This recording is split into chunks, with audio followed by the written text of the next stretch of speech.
আইন যদি আল্লাহর হয়, শাসন যদি সৎ লোকেরা করে, রব্বুল আলামিন কোরআন শরীফে বলেন, তাহলে তারা 4টা কাজ করবে। আল্লাযীনা মাক্কান্নাহুম ফিল আরদ আকামুস সালাতা ওয়া আতাউজ যাকাত ওয়া আমারু বিল মা'রুফি ওয়া নাহাউ আনিল মুনকার।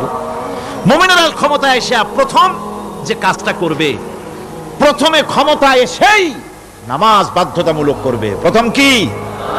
ওয়াজ নসিহতে অনুরোধ করা হবে না, বাবাজিরা আল্লাহর রাস্তায় নামাজটা পড়ে না। রেডিও এবং টেলিভিশনের মাধ্যমে রাষ্ট্রপ্রধান অর্ডার করে দিবেন, যারা আকেল বালিগ সকলের জন্য নামাজ বাধ্যতামূলক, নামাজ পড়তেই হবে, এটা অর্ডার। বেলা যখন 1টা বেজে যাবে, বেলা যখন 1টা বাজবে, সমস্ত মসজিদে আজান শুরু হয়ে যাবে।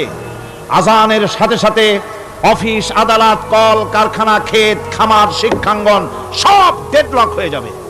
আধা ঘন্টার জন্য বন্ধ হয়ে যাবে। যারা মুসলমান অফিসে, কলেজে, ইউনিভার্সিটিতে, সর্বত্র তারা নামাজের জন্য প্রস্তুতি নেবেন।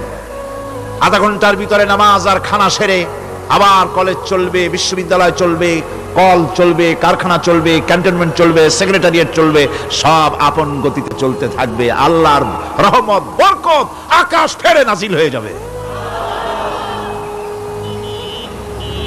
আর